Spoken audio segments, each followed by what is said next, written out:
So, hey Paulus, how are you doing? I'm all right, thank you. I am just waiting with bated breath as we record for for a new president to take us into the future. Deep breaths. Well, Yeah. he's our president, so but No, luckily. But but in some I, ways, I guess globally, in some ways, we all think of the president and the power that America holds as being part of our lives, whether we like it or not. yeah, and I guess the thing is, he might not be our president, but when we think of the world as a whole, we are all connected.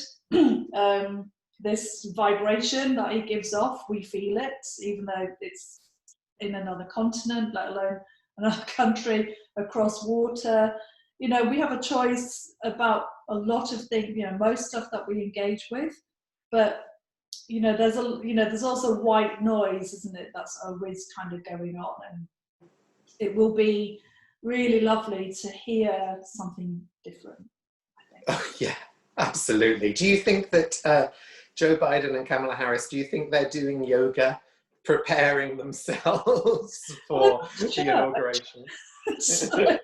So I think, however we do this, connecting to your values, connecting to that makes you you, giving thanks, an element of ritual. I mean, that is kind of what we do when we're practicing yoga, isn't it?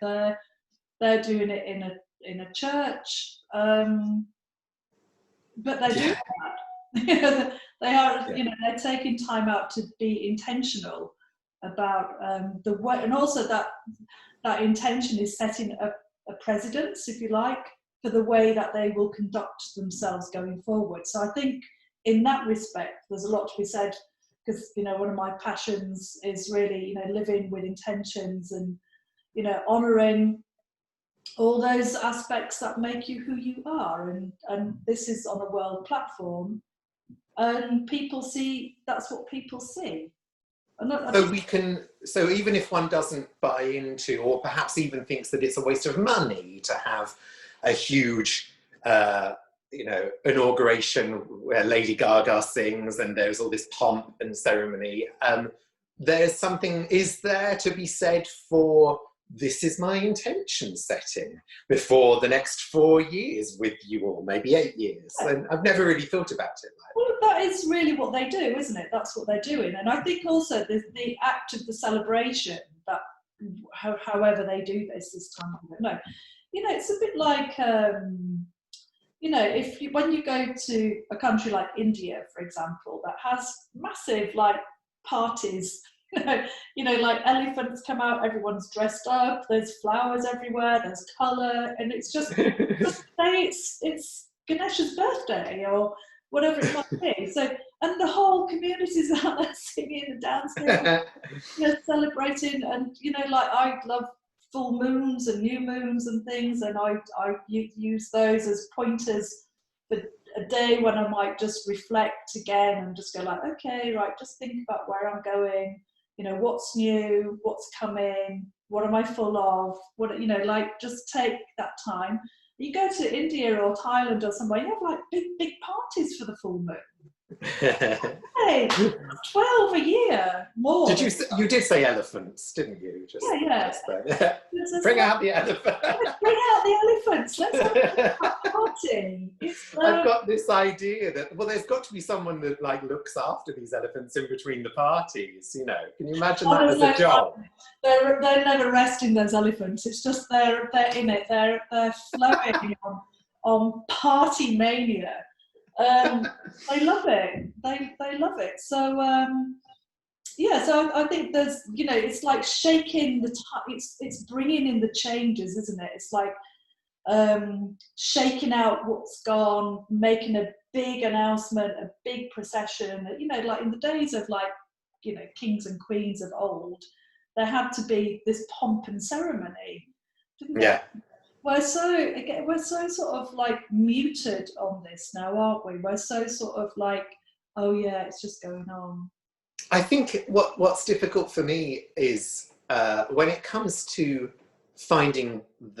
not finding the time, but because there isn't any question that in the last 10 months I've had the time to take to my mat on a daily basis for even an hour, you know, and set intentions or honor where I'm at, who I am, or whatever you want to call it.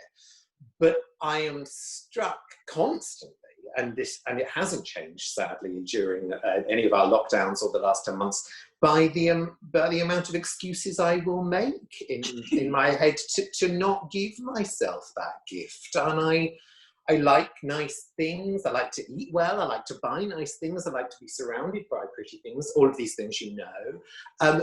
And I like yoga, which you also know, and it gives me something. But committing to, and that word practice, which has become quite a monster in my head now. I don't know why I don't love myself enough to do this as often as I can. And I'm able to. I have all the tools.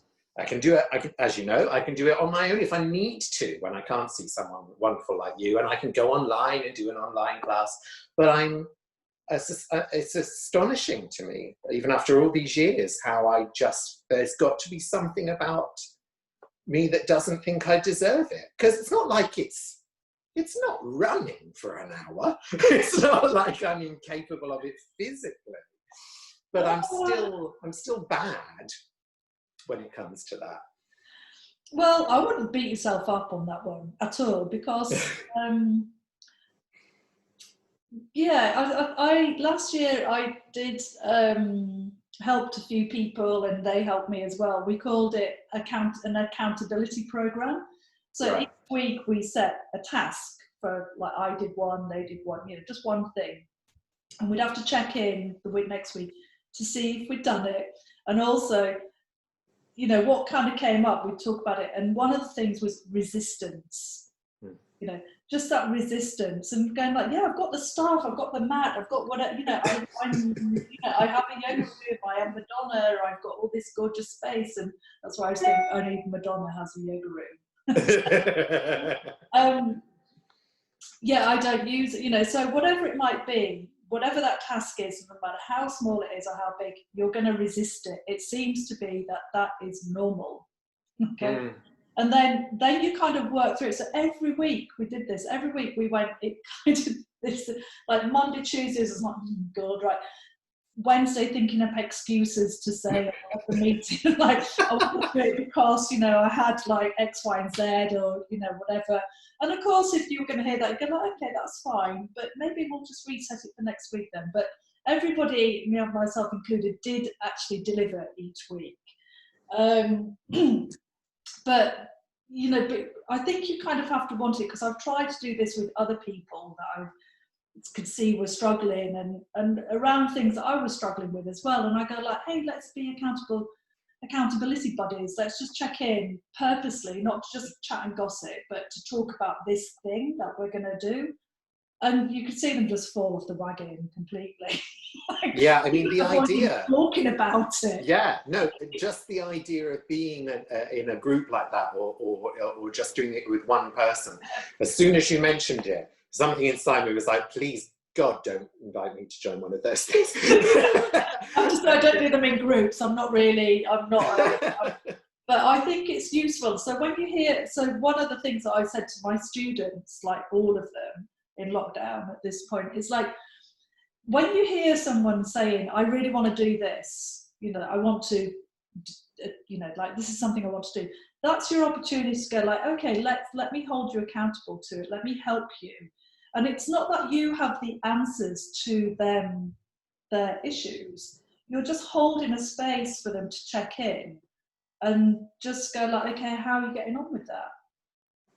And I mean, somebody said to me once, because a friend of mine was just constantly banging on about, and she said, oh, you know, next time I see you, this was obviously before 2019, next time I see you, or 2020, next time I see you, let's when we meet up, when we're basically on a nice day out somewhere, like at the V&A or something, let's talk about it. And I thought, no, that's like my nice day out. I don't want to talk about this stuff. You're always talking about this stuff. It's like, I want to talk about the thing that we go to the V&A to do, or wherever we happen to go to. I want to just like be involved in that, not this endless stuff. So I said, how about we do this accountability, and we can check in with each other each week or every fortnight or something, and just tell me how you're getting on. It's specific time to talk about that thing. And she went, oh my God, no, that sounds like you sound like my husband nagging me. That's interesting, isn't it? Because I know with the artist's way, which we've talked about before, the idea of going on an artist's date is that, I can easily, so you're supposed to go on an artist's date if you do the artist's way, I think once a week, isn't it? At least to begin with. And you can go to a park, or you can get out a sketch pad and go into your garden and sketch, or you can go to the cinema when things like that are realistic. But I always turn it into jobs. Like, my artist's way, artist date tends to end up being getting the groceries, and I can tell myself that I've achieved it because I don't know, went round the shop backwards. So the idea of just putting a place marker in the diary and saying we're going to do that, not that and coffee, or not. It's like, don't go and exercise and have a takeaway coffee, as the government have recently told us. Yeah. So it's just kind of basic follow through, isn't it? It's just like, this is what I'm going to do, this is how I'm going to do it, and this is when I'm going to do it, or the other way around. It's just like you're just going like, this is what I'm going to do. It's just another thing to beat yourself up about, really. Yes. Just another thing to be hard on yourself for. We are not perfect.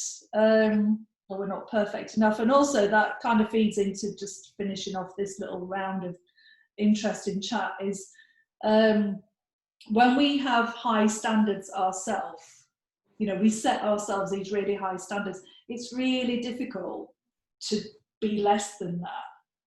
It's really hard. I think it's just like, why am I, like, you think, does it really matter? And one of my key little phrases that I like to say is like, nobody needs to know. Nobody needs to know that you like to eat bags of crisps in front of the TV. No, that's true. Nobody does need to know. That's true. I just believe that you. Well, I do. I mean, I do eat super healthily, and anyone who knows me would tell you that. It's like I do all the right things, but yeah, it's a very high. It's a high bar, really. But I just like the idea of nobody needs to know is not very in keeping or in tune with the social media world and the people that spend their life on it. I do a lot of social media, as you know, and I try to keep a good handle on that being, so that it can further my work, my career, that be teaching or performing. But it does infect your life, and the idea of everybody on Instagram, for example, living their best life, and that phrase, living my best life, and yoga teachers. What somebody said to me the other day, I was talking about skipping with my husband, and because he's got a skipping rope for Christmas, and so we were talking about skipping, and I was saying to him, so are you going to skip outside on the pavement, and are you going to do it indoors, and will you be having bare feet? We were talking about where and how to skip, and he said, well, the man on the video. I said, well, hang on, this is a YouTube video, so just because the man on the video is wearing a certain thing or doing it in a certain place doesn't mean that that's the way that's going to work for you. I mean, think of all of the Instagram posts you've seen with somebody doing yoga at the edge of a mountain. I mean, it's not often that happens for most yoga teachers, I don't think. And yet that's the optic we're served, isn't it? The stuff of fantasy, really, isn't it? It's stuff of fantasy. I haven't got time to invest in that at all. It's not something that I don't know. Anyway, it's always interesting. So, Paulus, I've been teaching you for sorry, I hate to say how long, but it's over a decade. Let's say it's Oh over yeah, easily easily. over. And I often sort of quote some of the things that you've said to me over the years, which has been feedback to me, which is, you know, it's kind of rare to get, because not many people, I think, are brave enough to speak their mind in a yoga class without sounding like they, you know, with it not being right. But I really like it, I really welcome it, and I wish more people would speak out and be honest about their experience, because that's how we evolve. And often when someone says something, somebody, you know, other people go like, yeah, I'm thinking that too, or whatever it might be. But also, I think my students who offer something more than just taking from me make me a better teacher. So I would say, you know, I can't teach, there's no point me teaching you things that you already know. Like I equally want to be challenged as a teacher as well, to sort of go in, you know, go beyond the downward dog, if you like. That should be the name of the book, really, shouldn't it? Like, you know, having that, you know, because, you know, I've got 30 years of teaching experience, plus, you know, in that is a life interwoven with the same stuff that everybody else has most of the time. But, you know, understanding life stresses through a lens of being a yogi practitioner, really, you know, looking at the 8 limbs of yoga constantly, looking, you know, understanding them and trying to apply that into daily life. So one of the best things that you've ever said to me was when you first started coming to my classes. And again, these are things that I say to people, because it's like, just in case you're having these thoughts, I have had it said to me that you're in a pose and you just sort of said to yourself, this really hurts. If she injures me, I'll sue the bitch. Which I love. Yeah. I love it. Because, you know, it's honest. It's totally honest. And also, I value your comments, because I know when you're in All Together now as a judge on this singing competition program, you were really held to be like the baddie, the person who was like, you gave, you know, if you gave praise, it was thin. And and you said, you know, when someone said, you know, like, why are you so mean, basically, why are you so awful? And you said, because I want people to work, you know, this is a big prize, you know, bring me something that I can, that makes me speak, really, that you know, creates a reaction. And so for me, that's really where we should be. And I've had this said about me as well, as you know, back in the day when I did a lot of teacher training assessments, and, you know, like as recruiting teachers for big organisations, apparently I had a right reputation for being a bit of a stickler for for stuff. But, you know, that's because I'm passionate about this. This is because that is my, like we said, that is my standard, and therefore I expect that and more. You know, this is where we start from, and wherever that might be, you know, wherever that might be, it's just like, let's just really think about who we are in this and be honest about who we are. So I love it. I love the feedback. I love the comments. You know, the honesty, integrity, because it's also who you are, isn't it? It's how you speak. But I can't expect to get, and I've been very fortunate enough to have many one-to-ones with you. And when I did start having classes with you, when I lived in Stockwell, and you were very close to, your studio was very close to where I lived. And I remember I was coming to a particularly quiet, I think it was a lunchtime one, and it was a new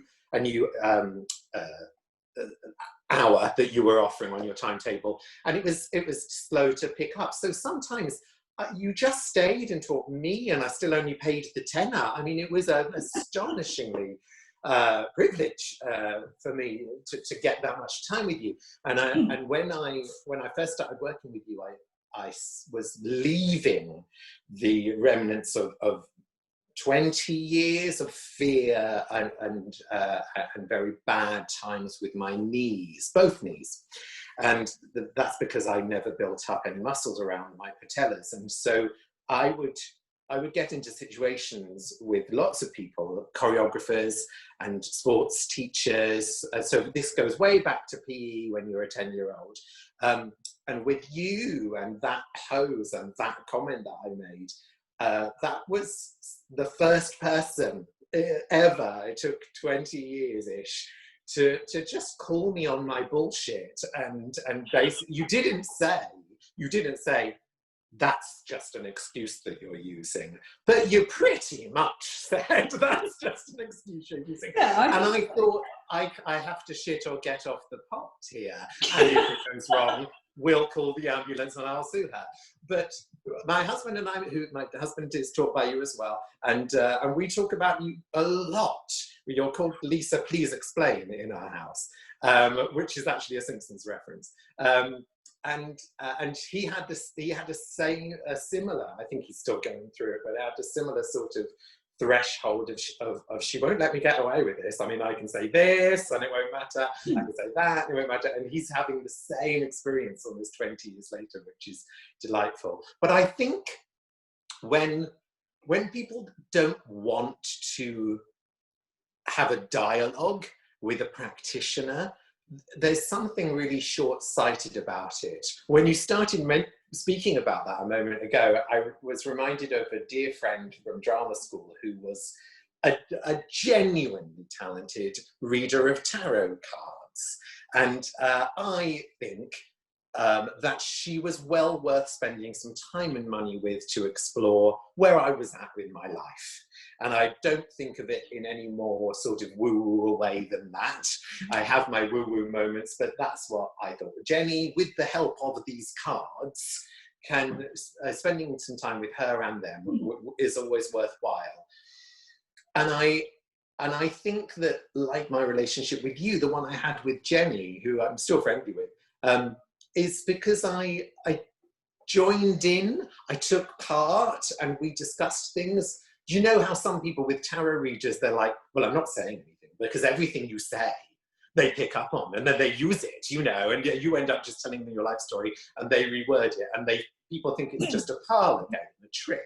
And that's not how I feel about tarot, just as much as I don't feel that, you know, the poses or the chats that we have are a parlour trick either. But you have to give in order to get something, I think. Yeah, definitely. So coming to the topic that we want to speak about today is when I come and teach you, or like anybody really, so I come to their house and, or even in my classes, you know, we roll down the mats and I just say, so how's it going? And people, they might inject a little bit. I really try and encourage people in my community classes to talk to each other, because it seems crazy that people don't, but anyway. And then we get on with some yoga or yoga postures. And you mentioned to me just recently in a little message about something else altogether, and you just sort of said, oh, by the way, I got on my yoga mat and cried. You know, what is that about? So that's kind of like the sort of thing you wouldn't normally come out with something as big. I think that's a really big thing to have experienced. And I just thought, I can't answer this in a text. Although I think I said something, right, you know, sort of odd. But, and then I said, oh, let's try and talk about it. Because I think, one, it's something that happens to people, not all the time, but I think a lot of people who've practiced yoga for a long time will have had those moments when they've been tearful. And our society is often, you know, like, we don't like crying, we see it as a weakness, and it's just like, oh my god, why am I crying? You know, it's like something really bad has happened. And often in yoga, being on our yoga mat, it becomes our kind of safe place, if you like, to, you know, it's a place where we can rest, where we can switch off. It's different to sitting on the sofa. It's different to going to bed. It's, you know, it's just, it becomes this place with lots of practice that we're comfortable with. And sometimes these things happen, and it's, you know, really is about being sensitive to that. But I just thought you would be really interesting to talk to about it, because I'm sure you can say things definitely different to how I say them, but how you speak, I think, will resonate with a lot of other people, rather than coming from a yoga teacher who says, "Oh yes, that's all about your psychic power." Well, I was very struck by happening, and I think what I texted you. So you texted on the day that it happened, apropos of nothing really, just to say hello. I think because it's been a while, and obviously you come to our house a lot, and you're part of the fabric of our lives. My husband and I, and the cat, who may appear at some point. I've left the door open just in case, and so I thought that was also very timely and strange that they should happen on the same day. And I did wait, and I did wonder whether I wanted to tell anybody. And by the way, you're the only person I've told so far. Decided to go straight and turn it into a podcast. That's my behaviour. You see, I wouldn't tell my husband, wouldn't tell my mother, but I'll tell my yoga teacher. Then I'll go public and put it on YouTube. But I mean, talking, you know, bringing my mother up, you know, she, you know, growing up in the 80s with a family like I had in Kent, the idea of crying and that being okay, or even sort of celebrated or acceptable, and sobbing. What I was actually doing was sobbing when I got on the mat that day. I'm very, very clear about this. As soon as I started, and for the entirety of the first 10 minutes, I continued for an hour, and I didn't stop, which is astonishing to me that I didn't stop at any point, but I sobbed. I sobbed uncontrollably, whilst moving, whilst going from slowly, in the way that we usually do a restorative class. But still, I was moving and going from one pose to the other. And that was striking, the fact that at some point that felt done and I could carry on with my movement and staying on my mat, and the fact that you texted on the same day and that I chose to share it. And after I shared it, I was like, what's she going to say? I hope she's not going to be too nice. And I was like, no, it's Lisa, she won't be too nice. So we just hope she's not going to be like, oh, yeah, I'm sending you love, are you okay? She won't do that. I hope she doesn't do that, because I don't want to do.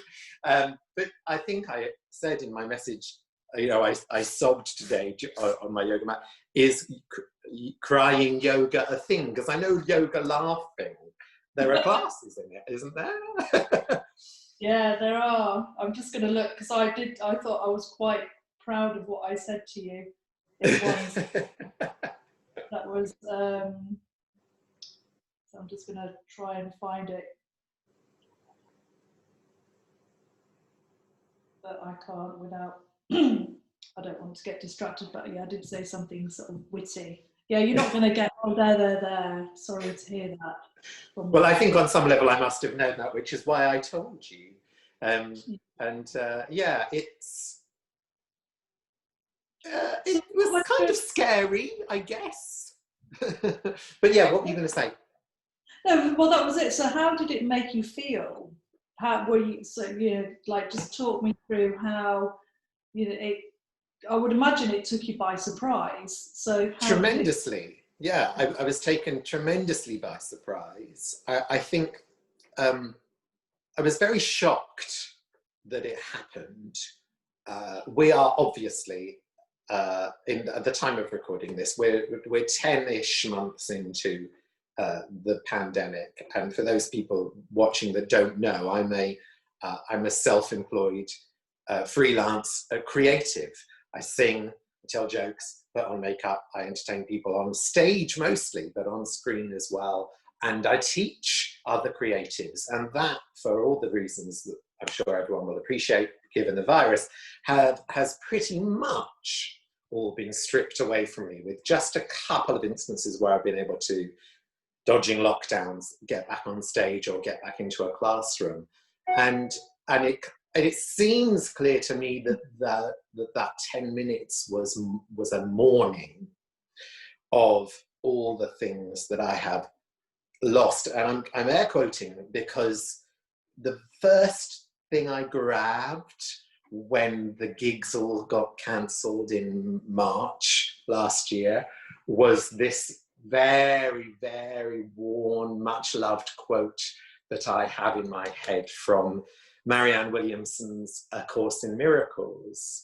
And I had it on tape originally from a dear friend of mine who's since died, and she gave me a cassette tape with Marianne Williamson speaking A Course in Miracles as a lecture. And one of the phrases, which I'm sure we've shared before, is nothing's ever been taken away from you, but you are sometimes being forced to see its lack of value. And I've used that quote probably to death with students and friends and stuff, and I've found great solace in it many times in the last 20 so years, but I couldn't square it with losing everything, with essentially losing, or the threat of losing, my career and the theatres that have closed that aren't going to come back open again, and the arts centres, the organisations. And over the 10 months, I suppose, I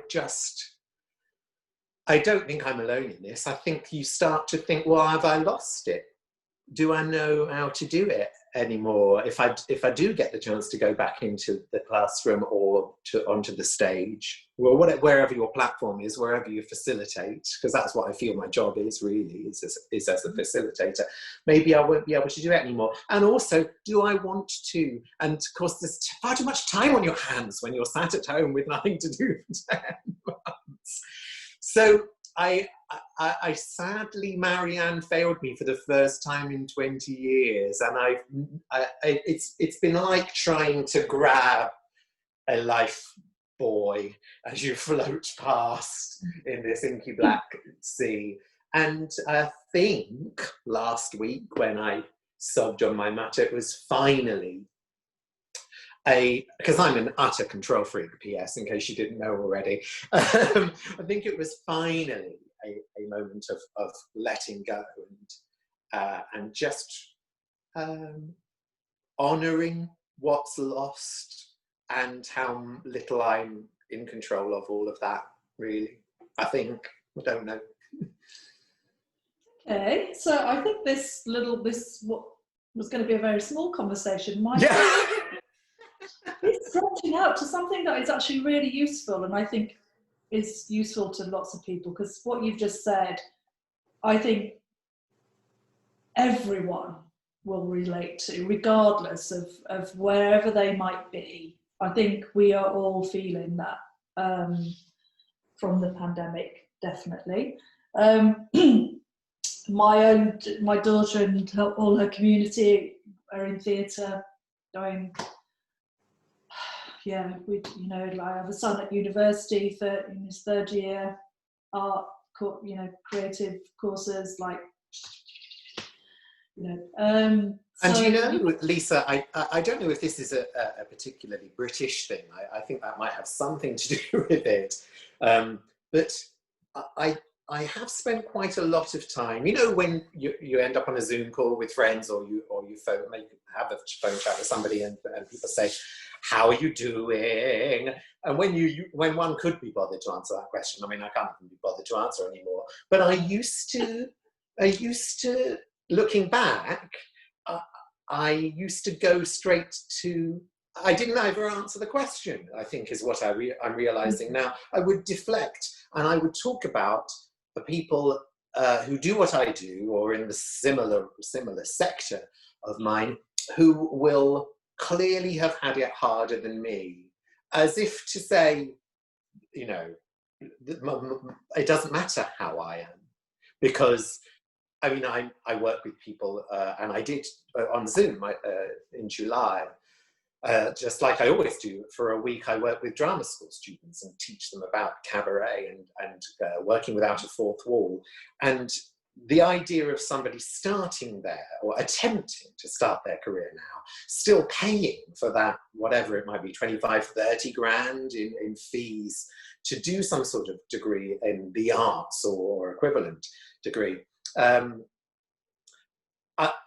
feel like, thank God, I have some sort of grounding, some kind of reputation, albeit for being some miserable old baddie, that is better than that. And also better than being 60 and thinking, I don't know if I'll get back on a stage again. So I've spent a lot of time kind of apologizing for being me and my age and who I actually am and where I actually am, and deflecting the how are you. And maybe that all came to a head too, and I just needed to wallow. Yeah, so trying to sort of just bring this back to the crying on the mat. Yeah. Because I think what you said is super important, but we might just stray from this core, which will also feed into, I think what I'm going to say will answer some of the other things that you said also. So a long time ago, for me, like, I don't know, I try and sort of, like we put things together in our life through milestones. I just sort of think about how old were my children at that time, and then I can work out how long ago it was. So let's say like more than 20 years ago. So when my daughter is now 20, should be 28 this year. I had this really brilliant homeopath who treated her and me, and she was amazing, really gifted woman. And I once got these remedies from her. Obviously, I used to see her all the time, like constantly. You know, when you've got a small child, they're sick all the time. So anyway, she gave me this remedy, and I think it was one of the first ones that I took that I'd seen her for. One of the that I'd gone to for myself, if you like, as opposed to India. And anyway, I called her a couple of days later. Said, whatever you gave me, I'm never taking that again. I've just cried solidly for days. Like, I can't stop crying. It's really awful. You know, and she said, oh no, that's really good, because what the remedy has done, it's giving you the energy to cry, because it takes a lot of energy. Wow. Yeah. That's really interesting. You know, the crying is, I've talked about it being a sobbing on my mat last week. And growing up, crying was referred to as grizzling in my house. There was a lack of, and it's funny, you know, even very young, I felt that was not quite the way we should be addressing the situation. I felt, but because we were a busy family and we had, we weren't very rich, and we worked a lot. My mother was self-employed. We were all part of that business, and other issues with siblings, and so crying was a luxury, really, and grizzling was what it was called, and it was almost as if there was something annoying and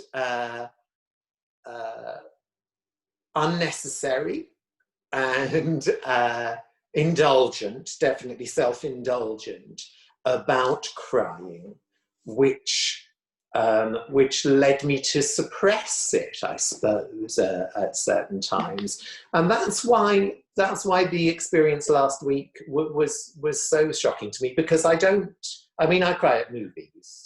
That's when I cry at movies, and sometimes live theatre as well. That's when I cry. And sometimes The Simpsons. It's television, and it's the way that it's the music. There's that manipulation that they do.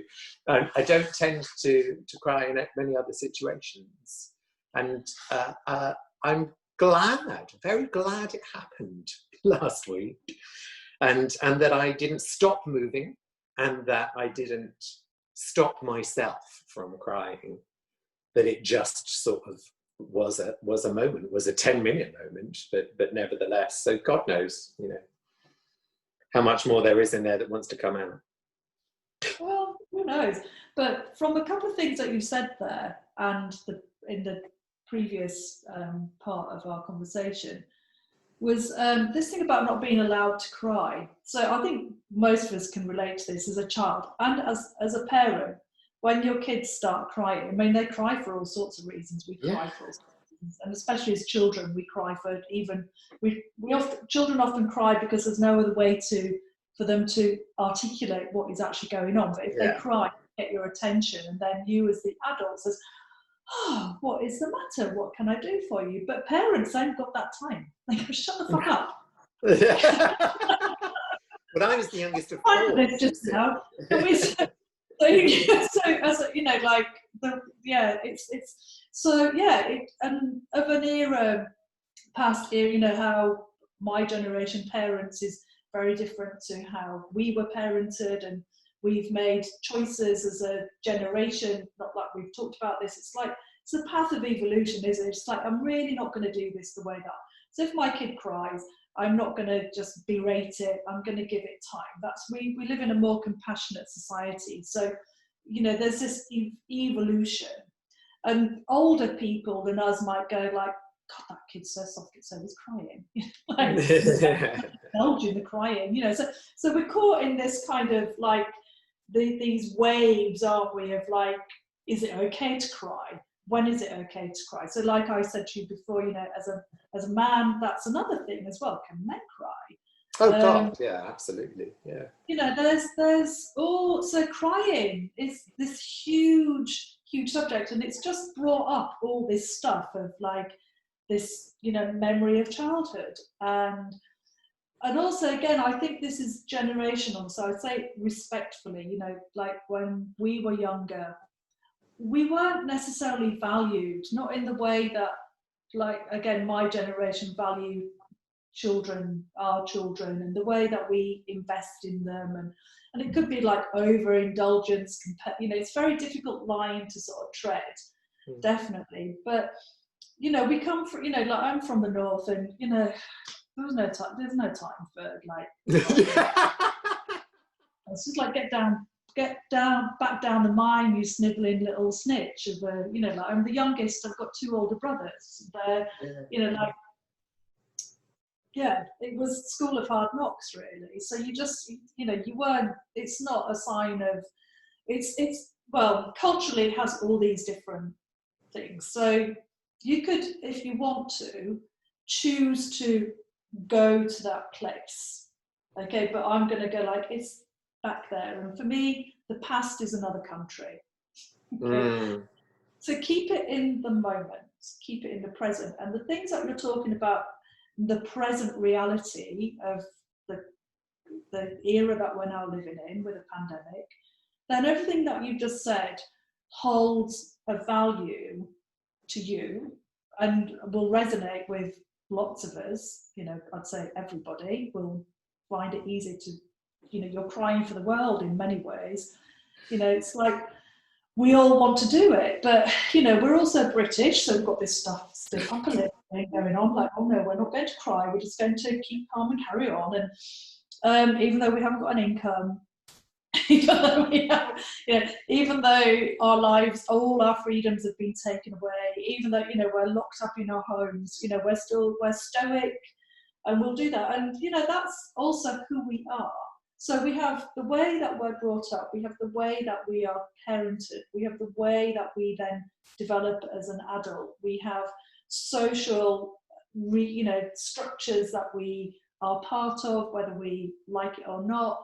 We have these ideas that feed into us, and it's just like, oh my God, it's all coming through the system, and the weight of the world, and the weight of the pandemic, and the actual, when it really comes down to it, the reality of the moment that we're in now, and that you are in.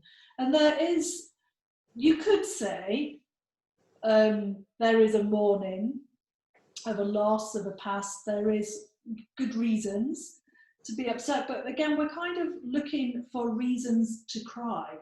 We're trying to sort of intellectualize why we were crying.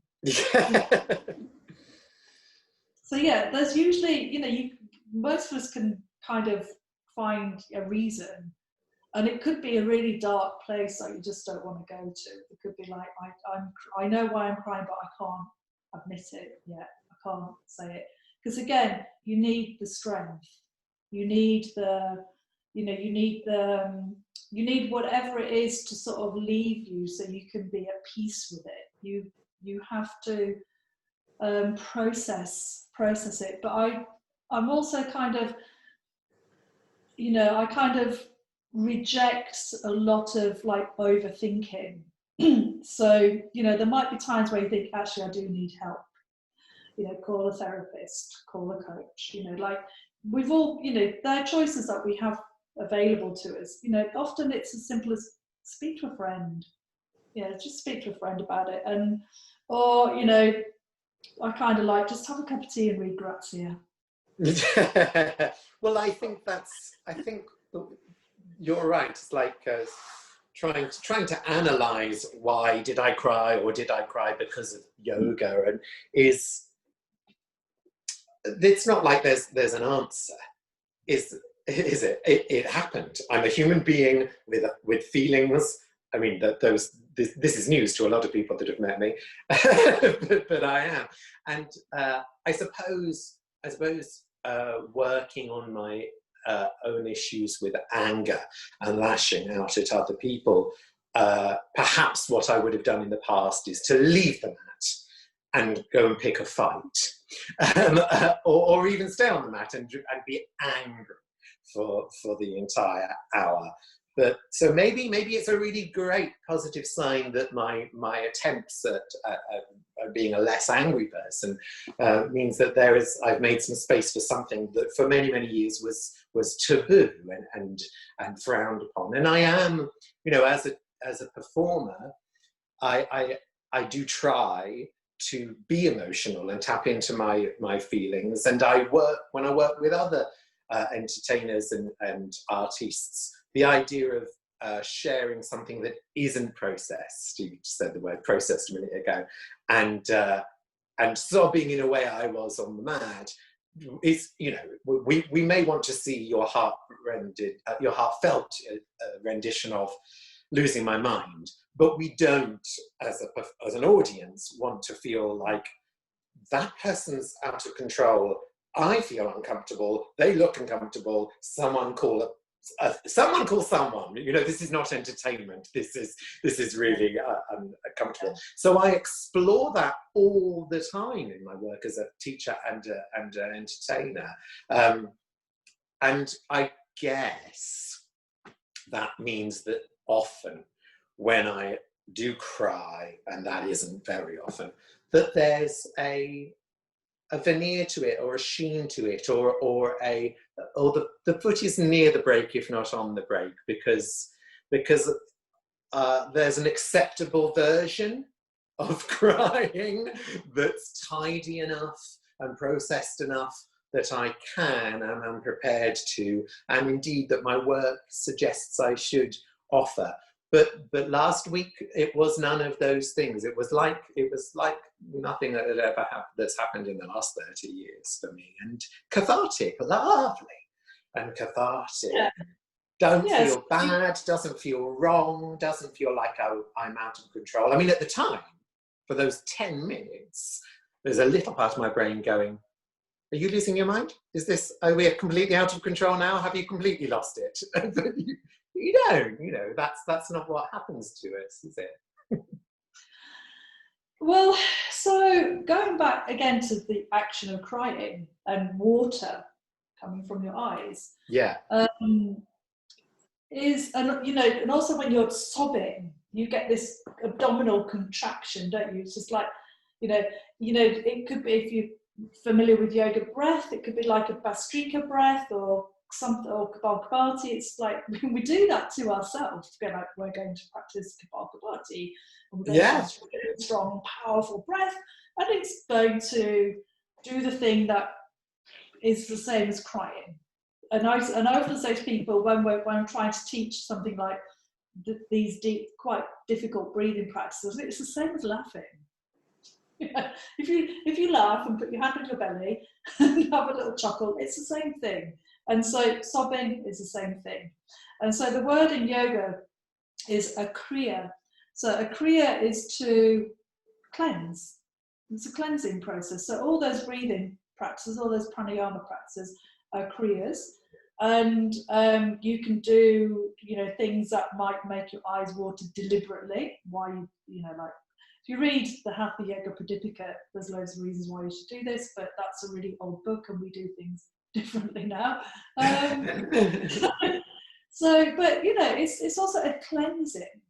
So you can often feel really wiped out after that kind of thing. So like as if you've gone, if you've gone to an energy healer or something. So I remember once having, this reminded me of a really bizarre energy healing experience that was like proper way out. And I felt something removed from me and I only went along for a bit of a laugh, really. So the next I really did not expect what happened. It was like really like left field. And afterwards I was speaking to a friend who just happened to be a Reiki healer who's married to a shaman in Tooting, no less. And I said, oh God, I don't know what happened, but I am really unsettled. And she said, oh, I'll come and do some Reiki with, that. And so she came and did some Reiki and she said, if you went to hospital and you had something removed, you would be told to sleep for a day, convalesce, put your feet up, rest, all that stuff. And but I was telling my husband about what happened. And he said in his country, they slaughter roosters for that kind of thing. So I know where we can get some from Dean City Farm, but I wouldn't have to do that. It didn't feel necessary to slaughter a rooster. But yeah, there's this thing of like, we don't take seriously in this country convalescing, like really kind of resting after, like you cried, I know when my kids have cried a lot in their time, and I know it from myself, it's just like, you probably need to go and have a kick. Really. Yeah. I mean, we started this call by I can't remember if I said this on screen or before we started recording, but anyway, the whole, waiting for Trump to leave the White House earlier today, I rather indelicately mentioned that it was a little bit like, I'm hoping that it will be like having done a big poo. That's what it felt like on the day. Yeah, so it's that. It is. Yeah. Like that. And you've just reminded me that part of the 10 minutes, can't believe I forgot really, part of the 10 minutes I spent quite a lot of time with my belly, and I usually do everything I can to ignore the existence of my belly because I don't like the size of it, and obviously lockdown has exacerbated that. And you're aware that in my work I've spent many years squeezing myself into clothes and shoes that are too small for me, whether that be corsets or heels that I've bought in charity shops, and because they're for women, I tend to, and I'm actually a size 9.5, and I tend to find shoes that are an 8 in charity shops. And I only found out last year, Lisa, that a woman's 8 is not the same as a man's 8. So in fact, I wasn't wearing something that was a shoe and a size and a half too small. I was wearing something even smaller than that. And I have been doing, and I know I'm smiling and we're laughing, but I've been doing that for over 20 years to my feet, and squeezing and doing the same with my belly. So there was definitely a like, look, you've put some weight on, you're 46 this year, hold that belly and stop ignoring its existence. And I just remember that being a part of the 10 minutes. And it's funny because this whole conversation and the texting beforehand, I suppose has been I assumed would be about, well, let's find out why. Let's find out what happened and why it happened and why. It's almost so we can avoid it ever happening again, right? But in a way, it's like, well, why not sooner? When can we do it again? Maybe that's what I should be thinking about it. Yeah, so this is really important. I love where this is the journey of this. So coming to the stomach, yeah, this kind of place where, you know, this eruption starts from, this eruption. Oh, sorry, can you hold on? I'm so sorry, I've got a beep here. That's me assuming we wouldn't still be talking. I'm drying the potpourri from a side hustle, sorry. Oh, nice, yeah. Yes, the belly. So yeah, so the belly is then, you know, it's where we process food, it's where our reproductive organs are, it's where we hold a lot of stress. And just think about this eruption. So there's an eruption in our body from our stomach. It can go two ways. It's either going out and down, or sometimes it's really lifting up, and you get this, you know, the sense of this eruption of the heart. Where did these emotions come from? Well, usually we've been chewing on them. They've been suppressed for a long time. You know, it's like, yeah, forever, you know, forever. I'm thinking about things that you said before about, you know, how we've been brought up and our parents saying, you know, you just shouldn't do that. You're, you know, like, stop your shiny ways. Stop your shiny ways. Yeah. Stop your shiny ways. Yeah, you know, I heard that said to me, so I hate to think what they said to you. I never heard anything so lovely. Stop grizzling. That's what I heard. Stop showing off. Who do you think you are? All of that. Child. You know, like all of it. So it takes a lot of courage to be yourself. Okay. Coming back to the stomach, a big part of my work in my past, I don't work in this way anymore, but I don't work with pre and postnatal women anymore, because I got to a stage in my life where my children were teenagers. So I'm knackered. And also you know, my brain can't go from this place that I'm shaking into, oh, beautiful, gorgeous little babies. You know, I kind of had to stop that work. But I just would say all the time, like, we look at our stomach and we don't like it. Okay, it doesn't matter who we are, but relating this to pregnant women, it's like, you've had a baby, you've had this, you know, you've done this amazing thing. Yet we still look at ourselves and go like, oh God, look at this. You know, like, and in ancient cultures, so we would go down into this abdominal area, our navel, you know, this kind of root of ourself. And some ancient societies, they call this area the id. So identity. It's like how we see ourselves, it's how we feel ourselves. And in our culture, and I guess a lot of others as well, but this is the one that I know the most, we don't like it. And it feeds back into something that I feel has been continual in our conversation, is this not really valuing ourselves. You know, not you know, putting other people first. There's nothing wrong with that at all. But when you were saying about, you know, when someone asks who you are, and then we, you know, like, I started lockdown going, you know what, I'm of an age to be in the I am all right category. And for that, I'm truly, truly grateful. But I'm also aware of how hard it has been to get to this place. All of this wasn't just handed to me, but I'm comfortable and I'm secure, but I'm actually quite old. I said to all my younger friends and family, you know, I've just lived longer than you have, so I've had more time to get to this place. You know? But I'm truly, truly grateful to be in it. And because I'm in this place of better security, regardless of income, like no loss of income and all of those things, you know, I'm in a place where I can be restful and kind to myself, and then also be useful to other people if they should ask me, or if I get the opportunity to be of use to somebody, then I can do that. But again, it does feed into, you know, there's this thing of self-worth and value. And I think when we're self-employed, we don't have a boss telling us we don't get a yearly review, do we? We don't get a pay rise. We don't, without feeling guilty about saying to our students, "Do you mind if I just put my prices up just a little bit?" Yeah, absolutely. And there is something to be said. Years. You know, it's just Yeah, like, no, I know, and there is something to be said for being wanted, for somebody to say, we pick you.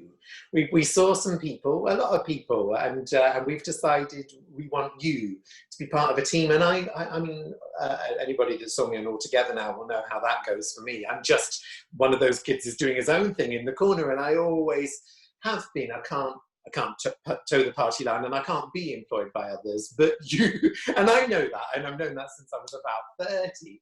But I can't deny sometimes wishing that it was more, my life and my career was more couched by a guaranteed payment on a monthly basis, and here's 2 weeks holiday included, and you know, I know it's never going to be part of my life because I'm not made that way. But yeah, sometimes it's hard to strike out on your own and be freelance and lonely. it is really hard.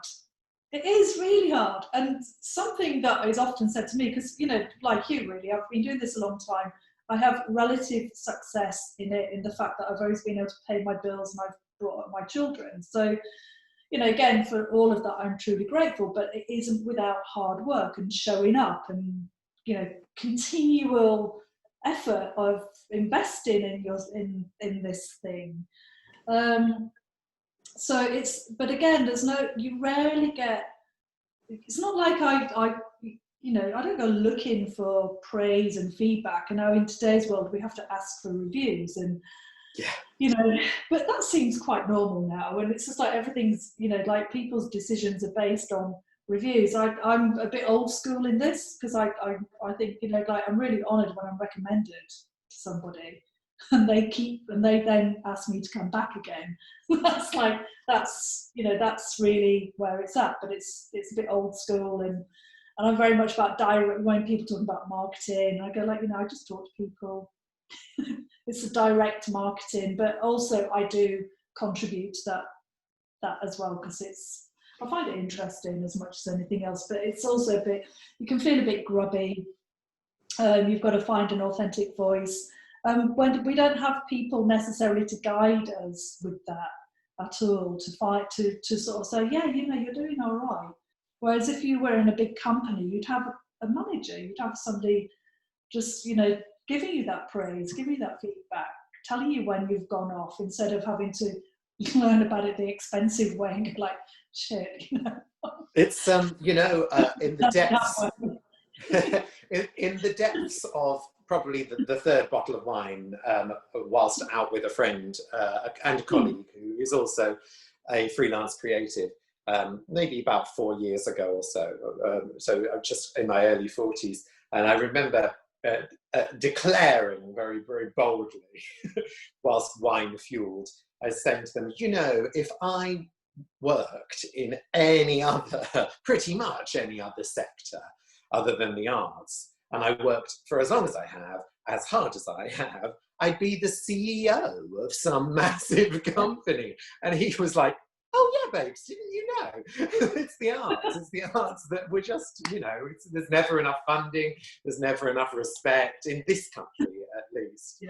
But the belly thing and the honouring your size and sort of thing, I mean, I know that I'm supposed to, and you know, for the many years that I've been doing yoga, I know that I'm supposed to show up on the mat and show up in real life all the time. But I don't know, I wonder if the experience I had last week with the sobbing and the belly and the mat, maybe it was perhaps one of the more authentic moments in my life, especially in my yoga life, because there wasn't really anywhere left to hide.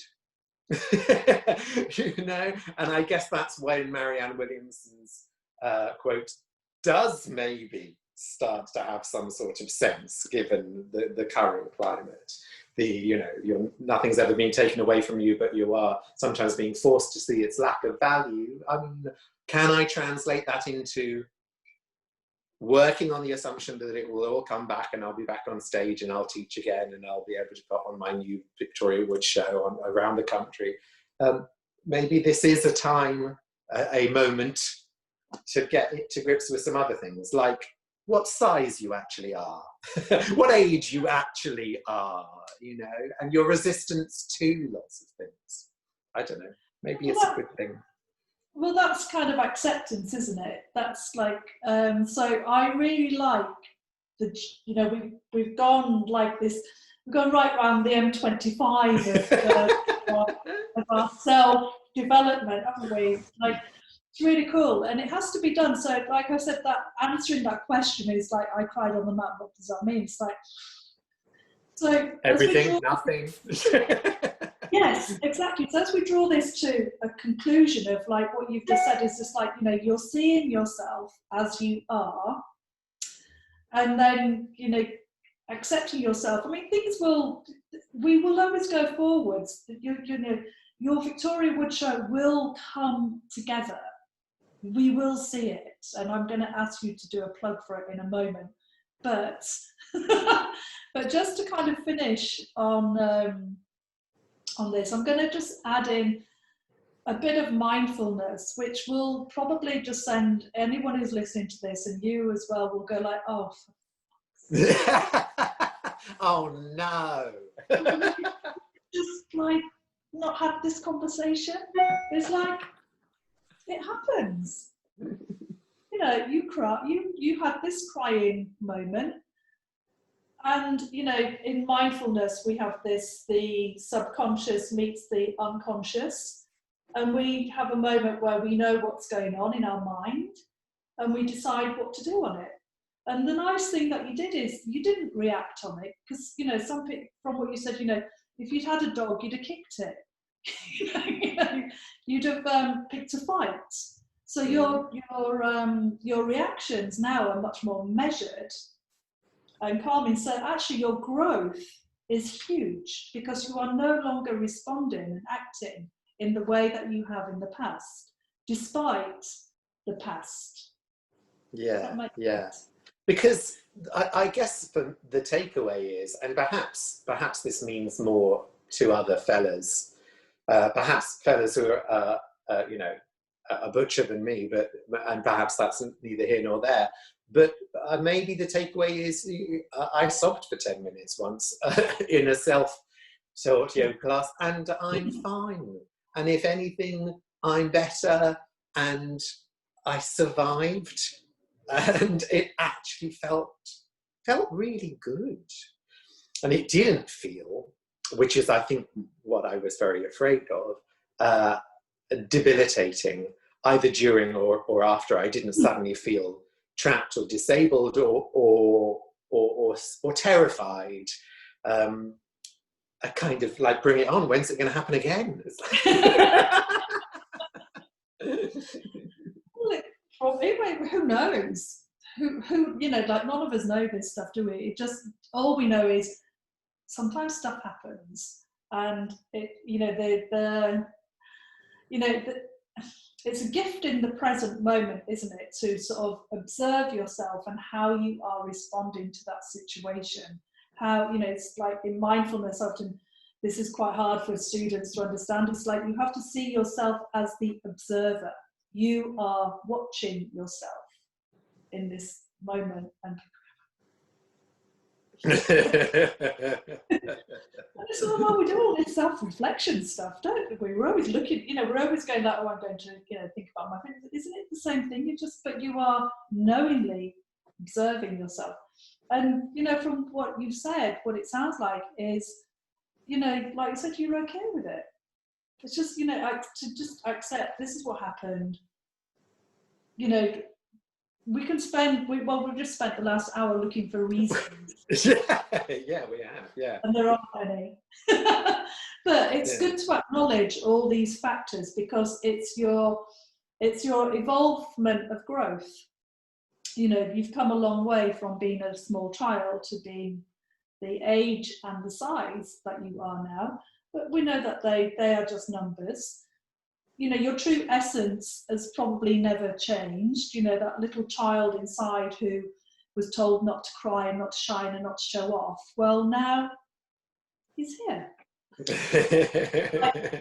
There's a permission. There's been this almighty eruption. There's been this experience, and now there's this peacefulness after this time of acceptance. And you know, the spotlight is on you, and you're looking at yourself, and you go, you know what, it's okay. And also, you know, I think when you're in the public eye, such as I am, this is part of one's process or one's thinking, and I'm sure you'll understand this as a woman, but as a gay man, it's worth saying out loud, it is all right to go up to a 36-inch waist jean by the time you get to 46. That happens to some people. That doesn't mean you can't be loved. It doesn't mean you can't still put on your new show. Doesn't mean you can't even, you know, you can go out in public. That's allowed too. All of those things are allowed. Just spent, you know, 25 years sucking my stomach in, and I'm a bit bored of it, really. Either use it or lose it. I mean, it's another subject, really, isn't it? Yeah, totally. Something for us to chew on another day. So thank you very much, massively, because it's always a pleasure to see you. And to, you know, obviously we don't practice yoga together at the moment, but yoga for me is very much about a living experience. It's how we live. You know, yoga exercises are just that, they're exercises. You know, they have a place in our life, as does everything else, and it all just comes together. But tell us, when are you expecting to be on stage again? What are your plans, and what is it that you do, and where can people find out more about you? Well, my generic social media handles are all permutations of the Cabaret Geek. So whether you're an Insta or a Twitter, a YouTuber, the Cabaret Geek will find me. Oh, here he is. Here he is. Look, it's Lisa. Oh, I haven't seen Lisa for ages. Look, cats. You don't care, do you? Really nice, you want your dinner. You want your dinner. I knew you'd come and say hello if we talked for long enough. So yeah, the Cabaret Geek is my generic social media handles, and also the name of my website. And if you're interested in anything to do with Victoria Wood, my new show is called Looking for My Friend, the music of Victoria Wood. And we just started work, well, when we can meet in a room together, because you can't do it on Zoom because of the delays with the piano and stuff. But when I can be with my director and my musical director, hopefully in March. And so by the end of March, we'll have created the full-length version of the show with more than 15 of her fabulous songs, and also, you know, snippets of her comedy and sketches as well. And so if you look for Looking for My Friend on any social media platform, that's also the name of the website. And I won't even tempt fate by saying when I hope it will next be on, because I've had so many shows cancelled and rescheduled. But it will happen. It will be there. It will happen. It will happen, definitely. Yay, so thank you. Seems sad to end it, but I know Harley needs feeding, so... Yeah, and you know what he can be like. I shall probably be attacked in a minute from the side of the screen like Kato in the Pink Panther films. Yeah, he doesn't attack as much as he used to do. Sometimes, and he actually sort of will, you know, my beautifully super expensive yoga mat has got some really nice little claw. Oh, no. Oh, way to make me feel bad. Thanks, Lee. No. It's really funny. My little dog died, so I don't have any dog hair or snuffly beasts sort of going around my practice any longer. So no, it's great. It's fine. But there is times when I think, Harley, you have no idea how much this thing costs. Yeah, we could say that about a lot of our furniture. Thank you for having me. Cats. I sometimes think, oh, a cat would be lovely, and it's nice when I see Harley and I'm stroking him, then I think, no, they're destroyers. They destroy your home. She's talking about you. Yeah, she is. She's talking all about you being a destroyer. Thank you for having me. and for unpacking this all with me. Good. Very nice. Excellent. Very nice to be. It's a privilege. I'll leave you to it. Have a lovely rest of the day. Let's celebrate Trump is gone. Yes! I'm going to go and get some bubbly. Excellent. Well done. See you later. Say hi to Bye Alessia. now. I will. Bye.